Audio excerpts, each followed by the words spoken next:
Beberapa waktu lalu Kaisang pidato tuh kan. 2029 Jawa Tengah akan dijadikan kandang gajah Aja, ya. gitu ya. Menurut lo itu terukur gak? Ya menurut saya enggak gitu. Yang jelas Gibran malah bisa turun dari wapres dalam waktu dekat ya kan. Ya, asa politiknya Jokowi di mana? Kan dia kan paling cuma menitipkan Gibran agar disayang oleh Prabowo kan. Makanya mereka selalu menggaungkan Prabowo Gibran sampai 2029. 29.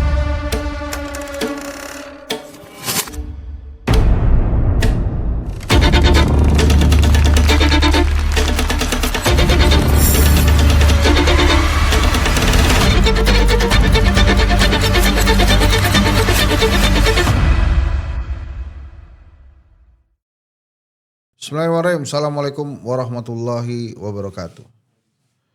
Saya bersama Dr. Sahganda Nenggolan. Ini gak banyak institusi besar di Indonesia. Tapi lebih sedikit lagi institusi yang gede banget. Nah ini punya Bang Sahganda nih. The Great Institute. Oh keren banget sih namanya. Itu siapa yang ngasih ide sih? Idenya itu ya great.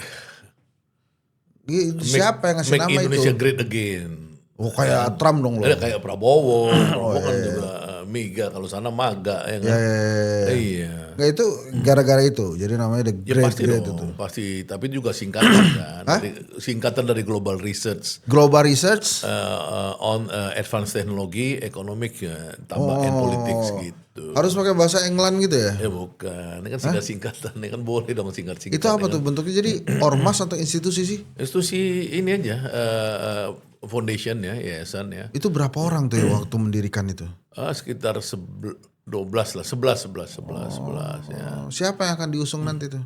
Hah, Yang akan diusung siapa tuh nanti? Ini kan lagi musim bikin partai, jangan-jangan Great Institute nih mau jadi partai juga nih. Oh maksudnya ngusung Partai Great nih untuk nanti ke nih. depan. Nah. Iya ke depan kan kita masih percaya Prabowo dong. Oh, ya kan? jadi mau bikin partai juga? Nggak usah. Nggak usah. Anies aja yang berpartai biarin ya kan. Enggak, ini kan ada beberapa tokoh bikin partai. Ya.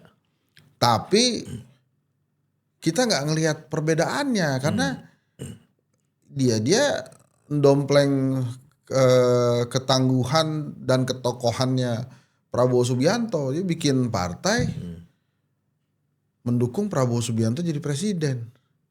Nah, ini kenapa nggak bikin relawan aja atau fans club? Nah pertanyaannya buat Bang Sahganda, kenapa? Apa sih sebetulnya sekarang tuh orang bikin partai itu mau buat apa? Emangnya rakyat Indonesia butuh partai baru? Coba. Ya karena kan ada PT 0% itu kan. Kan menarik kan di situ. Ya. PT 0% itu kan berarti kan punya kesempatan ya partai-partai kecil yang sudah existing di dalam Pilpres 2024 lalu. Dia punya hak untuk mencalonkan misalkan Hanura misalnya kayak gitu ya kan. Kemudian P3 ya meskipun dia tidak lolos parlemen threshold seperti P3 Itu kan tapi udah dia ada. apanya? Ini baru Tunggu dulu, bikin partai. maksudnya kan ini kan pasti ada aspirasi baru di rakyat kita, di masyarakat kita ya mungkin yang belum tercover oleh partai-partai ini ya isu-isu yang dikembangkan oleh kelompok Anies saya lihat kan di dalam gerakan rakyat itu kan juga voice of the people ya kan kemudian warga peduli warga apa segala kemudian temanya lingkungan mengkritik seolah-olah Prabowo ini dalam konteks sawit seolah-olah tidak peduli lingkungan apa segala itu yang dari kelompok Anies misalnya gitu ya. Dari partai-partai lain ya tentu juga ada yang partai kebangsaan Gema Bangsa partai macam-macam kan Partai Rakyat Indonesia. Partai Rakyat Indonesia ya saya pikir mungkin ada dinamika di anak-anak yang baru mencapai usia usia pemilih di tahun 2029 ya mereka mungkin butuh warna baru, aspirasi baru gitu. Mungkin seperti itu. Tapi kalau misalnya partai baru itu kemudian ngusung Prabowo Subianto kan bukan karena PT, itu kan karena kayak pengen deket kekuasaan aja. Bisa gitu, bisa juga enggak. Bisa juga itu mungkin semangat orang-orang yang tidak tertampung dalam partai-partai existing sekarang kan. Tapi dia tetap melihat Prabowo sebagai figur. Jadi ini kan Prabowo harus dipisahkan satu Prabowo, satu partai-partai kan. Nah kalau Prabowo-nya ini kan punya visi, misi dan gerakan belum tentu juga sesuai dengan partai-partai ini. Nggak, maksud gue kenapa nggak bikin relawan aja? Loh, kalau sekarang temanya bisa buat partai, kenapa mereka harus relawan? Kan Apa mahal bikin partai itu? iya pastinya lah mahal. Tapi kan kalau mereka bisa gotong royong kan bisa ya. Misalkan ya seperti partai gerakannya Anies mungkin karena ada sisa-sisa pilpres dulu di mana banyak orang-orang yang anak abah apa segala kan butuh dipayungin, mungkin seperti itu kan bisa aja gitu. Ya. Jadi menurut Bang Saganda masih relevan bikin partai baru ya? Relevan karena partai itu kan alat demokrasi. Kalau dia mau menyalurkan satu pikiran politik yang menyangkut nanti public policy, kan dia harus buat partai dong. Kalau LSM-an juga boleh, tapi kan suaranya lebih kuat partai kan. Apalagi kalau dia berhasil masuk ke parlemen. Gitu. Jadi mereka ada planning yang cukup panjang pastinya kalau buat partai. Bang Ganda pernah masuk partai politik gak sih? Saya pernah di Golkar, saya pernah di Partai Merdeka, saya pernah Partai Daulat Rakyat. Yang kecil-kecil dulu kita dua Partai Merdeka dan Daulat Rakyat kan ketika kita berdasarkan idealisme coba membangun kan gitu. Tapi ternyata susah karena politik uang berkembang kan waktu itu ya. Kemudian saya coba di Golkar ya untuk jadi caleg. Tapi juga politik uangnya terlalu kencang, jadi susah. Waktu abang bikin Partai Daulat Rakyat itu bikin kan dari awal kan? Bikin.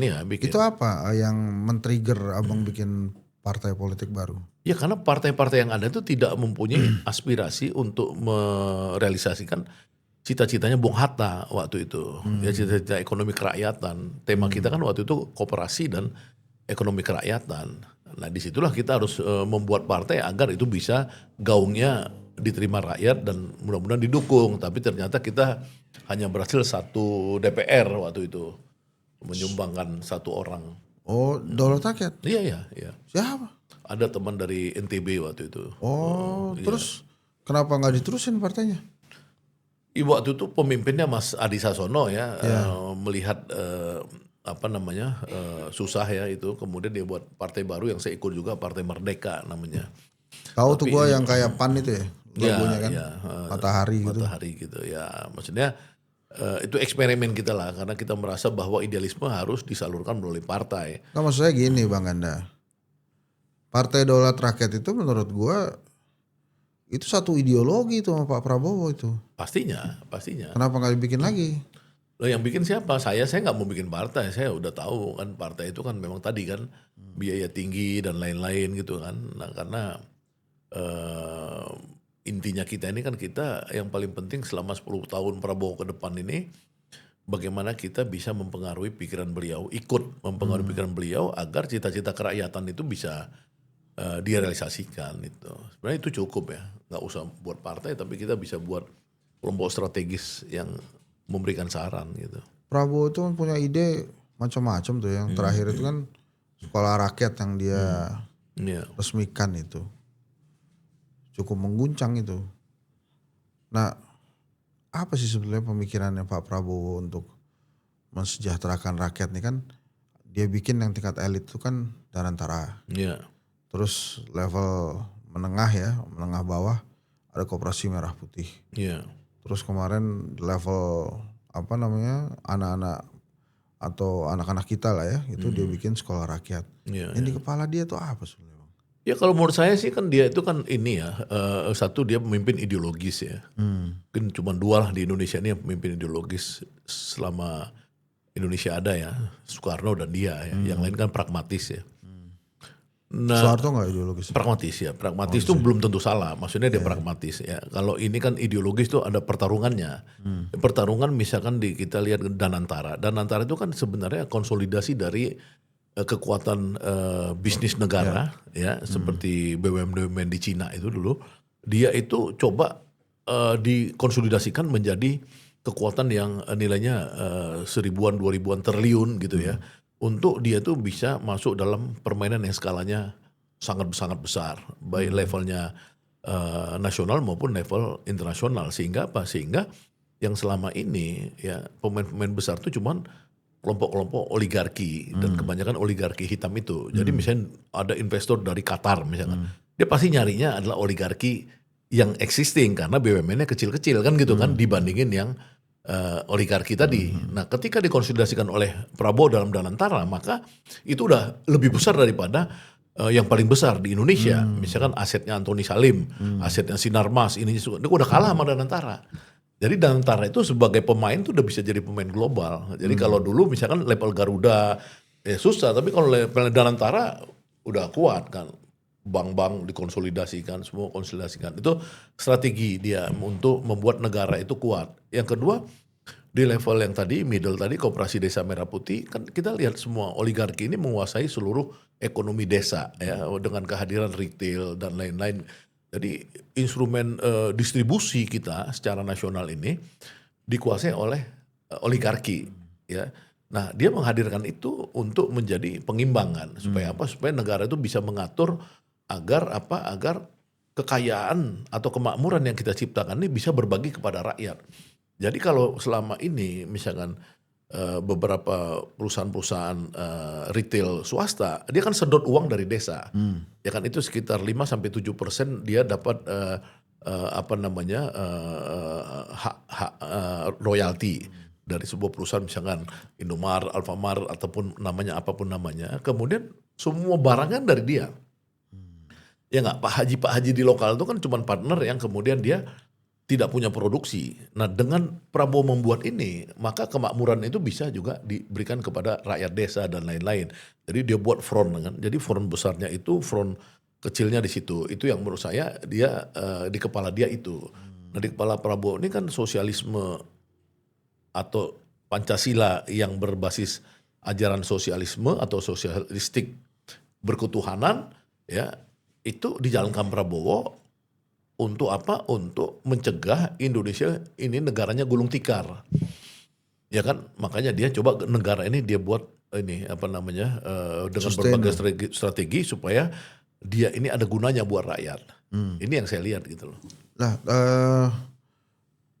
waktu rakyat milih Prabowo emang gara-gara ideologisnya dia? Itu saya nggak tahu. Kalau itu kan kita lihat ada Parcok kemarin isunya, ada macam-macam gitu. Tapi kan ada orang yang mencari jalan ya secara merangkak. Misalnya kayak Putin di Malaysia. Putin itu kan dulu ikut presidennya Boris Yeltsin kalau salah saya, ya kan? Nah, dia masuk dulu ke situ, ya kan? Nah, kemudian dia dipercaya oleh Yeltsin, kemudian dia punya kesempatan untuk dia tarung menjadi presiden. Nah, jalan ini kan mirip kayak jalan Prabowo, ya kan? Dia juga masuk ke kubunya Jokowi agar dia punya jalan. Selama 20 tahun dia jalannya dihadang terus kan. Nah, ketika dia berhasil, dia kan yang paling penting tetap pada idealisme dia. Ini yang kita lihat gitu loh. Nah, orang-orang yang memilih itu tentu bisa sebagiannya melihat itu sebagai dia tetap pemimpin ideologis, bisa juga orang yang dimenangkan karena ada instrumen negara yang dimainkan oleh Jokowi kemarin ya untuk memenangkan itu dengan konsesi Jokowi dapat wakil presiden.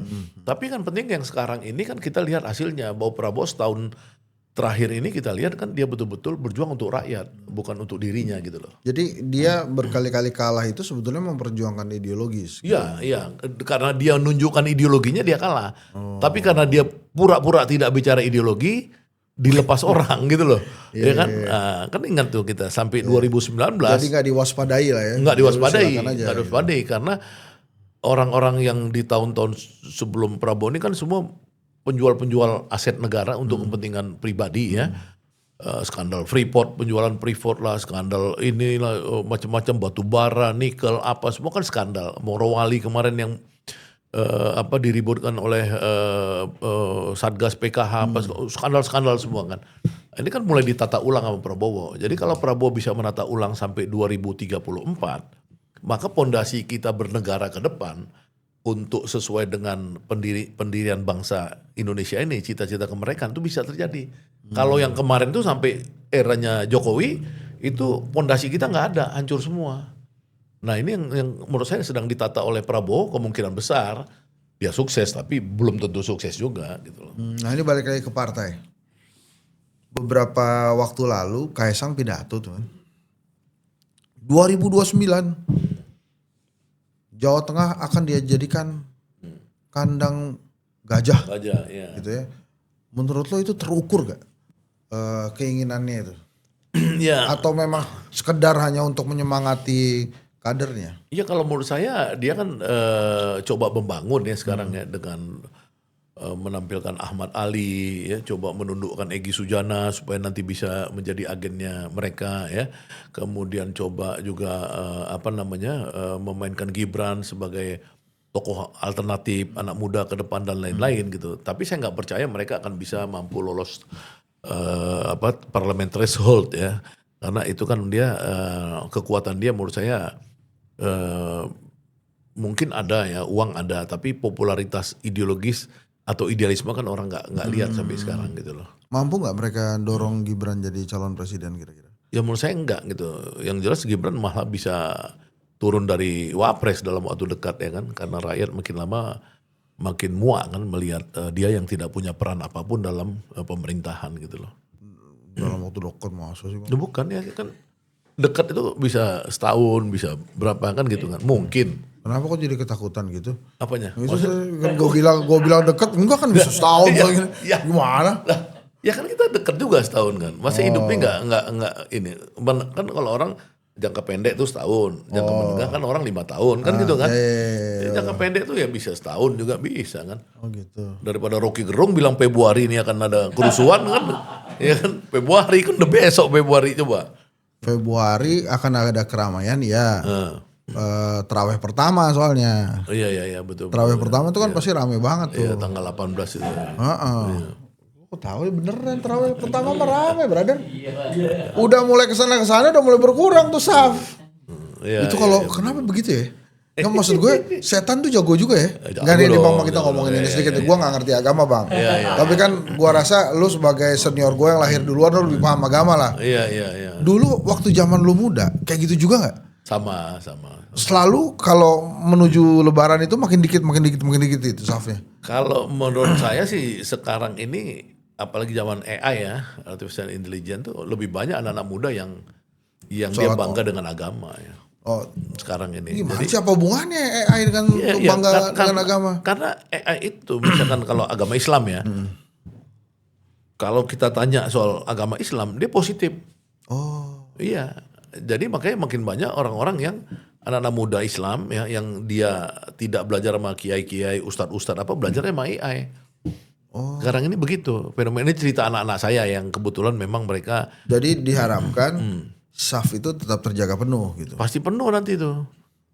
Memang pasti ada kosongnya kan masa-masa ini karena itu kan sebenarnya kan sunat ya. Bukan wajib ya kan. Sunah. Jagoan dia nih Islamnya nih. Tahuan loh. Gimana sih? Oh gitu. Nah ini balik lagi ke partai politik. Waktu 2024 itu kan urutannya PD Perjuangan, Golkar, Gerindra, PKB dan seterusnya ya. Iya. Ini akan ada perubahan nggak di tiga besar nih di 2029? Ya kalau menurut saya ke depan ya pasti ini ya Gerindra akan sangat besar karena mereka pasti akan mengapresiasi kerja-kerja Prabowo ya. Kita lihat misalkan kerja Prabowo untuk buruh ya itu konsisten ya menaikkan upah buruh 2 tahun ini di atas 6%, 6,5 plus di atas 6%. Itu kan nggak pernah terjadi selama dari zaman SBY. Artinya 20 tahun, 10 tahun zaman SBY, 10 tahun zaman Jokowi itu nggak ada segitu ya. Bahkan itu zaman Jokowi rata-rata 1%. Zaman SBY ya 1, 2, 3% gitu loh. Ini 6% gitu. Ini artinya buruh pasti akan berterima kasih kepada Prabowo yang memenuhi janjinya untuk mesejahterakan buruh. Petani juga gitu. Kita lihat nilai tukar petani naik 124 sekarang ini kan. Itu artinya kerja Prabowo juga luar biasa di pedesaan. Dari 2 segmen itu aja, itu kan Prabowo akan sangat besar partainya ke depan gitu.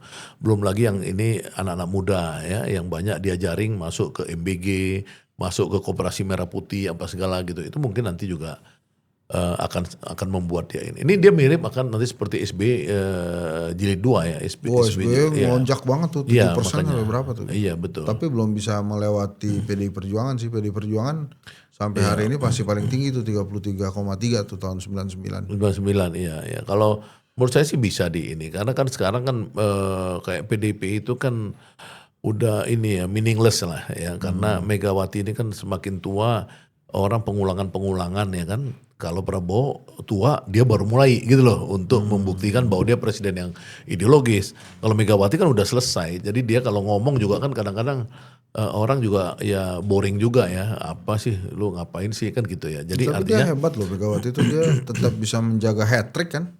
Partainya hat-trick ya loh. makanya kemarin kan, maksudnya di usia sekarang dia 74 atau 75 seperti Prabowo kan, itu kan udah susah untuk apa namanya menggerakkan partainya dalam ide-ide yang inovatif apa segala gitu. Menurut saya ya itu. Nah makanya si apa tadi PSI tadi mungkin karena melihat itu mereka melihat bahwa mereka akan ikut besar di Jawa Tengah gitu loh. Ya, si apa namanya Pak Jokowi itu kan mungkin yang partailess lah ya. Jadi maksudnya tuh dia nggak berpartai. Dia tuh nunggu apa sih? Nunggu PSI besar atau nunggu diajak Golkar sebetulnya? Menurut lo tuh Bang? Kalau menurut saya ya dia ini kan kesehatannya buruk ya, yang kita lihat di publik ya kesehatannya buruk. Itu beneran emang apa? Abang tahu beneran atau? Enggak, kalau itu kan yang di publik kita lihat penampilan fisiknya apa segala. Jadi kemungkinan besar dia tidak mungkin comeback seperti orang-orang politik yang habis berkuasa masih ada peran ya. SBY apa segala. Nah, apalagi dia pengetahuan politik dia kan dibanding Megawati dan SBY kan lebih rendah ya. Karena dia bukan berasal dari partai politik awalnya gitu. Nah, kemungkinan besar paling penasehat gitu loh. Di partainya sendiri di PSI itu. Karena kalau dia mau masuk ke Golkar kan di Golkar itu kan susah. Karena Golkar itu kan ada kelompok-kelompok strategis yang lama, pendekar-pendekar lama ya kan baik institusional seperti Soksi, MKGR apa yang nanti pasti akan mengimbangi Bahlil di tahun ini atau tahun depan gitu. Jadi Jokowi nggak mungkin bisa masuk. Kemana dia mau masuk kan nggak mungkin kecuali ke partainya sendiri gitu. Nasdem nggak mungkin ya? Kan Bang Surya juga dekat dengan Pak Jokowi itu. Enggak, yang justru masuk ke Nasdem kan pecatannya Nasdem kan. Kan udah ada pernyataan dari si Pak Sugeng Suparwoto sendiri. Ya bahwa orang-orang Nasdem yang ada di PSI itu adalah orang-orang pecatan. Dia ngomong gitu. Orang-orang Nasdem? Pecatan Nasdem. Yang ada di PSI? Iya, Ahmad Ali, kemudian ada Barus itu, kemudian apa itu kan orang-orang yang dipecat. Oh. Ke atas, ini resmi Sugeng Suparwoto yang bicara. Salah satu ketua Nasdem ya? Iya. Enggak, tapi apakah kemudian Pak Jokowi bisa mengandalkan PSI untuk menjaga asa politiknya dia? Ya asa politiknya Jokowi di mana? Kan dia kan paling cuma menitipkan Gibran agar disayang oleh Prabowo kan. Makanya mereka selalu menggaungkan Prabowo Gibran sampai 2029 lanjut kan gitu kan. Lanjut kan gitu Prabowo kan itu. Nah, persoalannya secara real kita melihat masuk tahun kedua ya Gibran tuh belum ada peran yang signifikan. Karena apa? Karena Prabowo ini kan pikiran-pikiran dia kan sangat teknokratis dan futuristik kan. Bagaimana Gibran bisa ikutan dalam tema-tema Prabowo kan nggak mungkin. Makanya Gibran pasti akan keteteran. Bukannya nggak mau mungkin ya, karena mungkin balas jasa dia mau. Tapi ya Gibran mungkin nggak punya kapasitas, itu problem dia gitu loh. Tapi kan duitnya gue dengar banyak itu Pak Jokowi. Iya duit nggak, itu. gue nggak tahu beneran ini. Banyak yang ngomong aja di media sosial katanya uangnya banyak kan bisa membiayai partai itu. Ya kalau presiden-presiden ini kan semua isunya banyak duit kan. Seperti SBY juga misalkan banyak duit gitu kan. Tapi Soeharto banyak ya Bang. Soeharto misalnya gitu. Dan apakah anak-anaknya kemudian bisa berjaya? Itu kan belum tentu juga. Kan kita nggak tahu apakah AHY misalkan bisa nggak AHY ini moncer bisa jadi cawapres misalkan ke depan kan nggak tahu kita. Pertarungan antar keluarga bisa terjadi nggak 29? Keluarga SBY lawan Jokowi, lawan Mega, lawan Soeharto. Menurut saya nggak berani ya mereka ya. Karena saya lihat itu kan konsolidasi semakin kuat di kepemimpinan Prabowo ya. Ujian buat Prabowo kan di Agustus kemarin ya. Ketika ada isu kudeta militer, ada isu pengkhianatan dari Partai Merah apa segala kan gitu kan. Nah sekarang kan dia konsolidasinya udah selesai. Jadi menurut saya berat lah. Saya pikir Prabowo akan terus konsolidasi dan sekarang dia misalkan di dalam perjalanan internasional dia kan semakin top ya. Bahkan misalkan kita ketika dia ke Inggris kemarin sambutan dari Keir Starmer itu Perdana Menteri Inggris itu luar biasa. Raja Charles luar biasa menyambutnya. Artinya Prabowo ini di kelas internasional aja udah begitu ininya gitu, kekaguman tokoh-tokoh dunia sama dia. Dulu Donald Trump juga gitu kan, oh, kamu pidatonya hebat apa segala. Jadi memang kita lihat Prabowo ini dengan penerimaan internasional itu, maka dia konsolidasi dalam negerinya itu maksimum. Jadi orang nggak bisa misalkan tiba-tiba ada pecah belah, ada intel asing masuk, ada jaringan-jaringan asing, Soros apa semua masuk menggoncang, nggak bisa. Soros nggak akan mungkin bisa bergerak di Indonesia ya. Kemudian si Yahudi satu lagi yang ada di London ini, yang dulu konflik sama Bakri itu, Rothschild misalkan apa segala, mereka nggak akan mungkin ya ganggu Indonesia dengan kayak 98 ya George Soros ganggu Indonesia. Ya kan, karena apa? Karena itu kan jaring internasionalnya itu nanti marah. Karena apa? Karena Indonesia diterima oleh pemimpin besar internasional. Ini kan di Indonesia partai banyak, yang masih ada banyak, yang udah bubar juga banyak, yang udah lewat tuh ya. Dulu pada sempat berjaya lah masuk ke DPR. Abang prediksi PSI itu berapa pemilu lagi kira-kira? Ya kalau pemilu ke depan saya pikir PSI itu nggak dapat juga parlemennya, nggak dapat untuk pusat ya. Iya, maksudnya berat lah gitu, karena kompetisi ini kan sekarang kelihatan yang ada di sekitar Prabowo kan, ya kan, Nasdem, kemudian Golkar, kemudian PAN apa segala, dan di situ PSI kan nggak ada. Kan itu kan akan sangat menentukan desain politik ke depan, apalagi nanti DPRD menjadi tulang punggung dalam koalisi itu kan. Mungkin sekarang kan dipospon, tapi tahun depan kan nggak mungkin itu nggak muncul lagi kan. Iya, bisa aja makin dekat pemilu makin bisa muncul. Iya, nanti DPRD itu muncul ya kan, karena isunya efisiensi pemilu di tingkat wali kota, bupati nggak ada. Disitulah maka orang-orang partai yang ada sekarang tentu membagi sharing kekuatan kan dan keuntungan. Nah, PSI di mana kan nggak ada di situ. Kan abang dikenal sangat mumpuni nih pengetahuan politiknya, pengalaman juga banyak. Iya. Terus diajak sama Pak Jokowi masuk PSI, kira-kira abang mau nggak? Enggak lah gitu, karena saya itu enggak, karena gini, kalau buat saya PSI sama Jokowi itu cacat sejarah buat saya ya, cacat sejarah. Jadi ya kalau kita orang-orang idealis ya nggak mungkin lah bisa masuk ke situ. Walaupun dikasih jabatan di atasnya Ahmad Ali. Ahmad Ali kan ketua harian, ya abang ketua jam-jaman lah.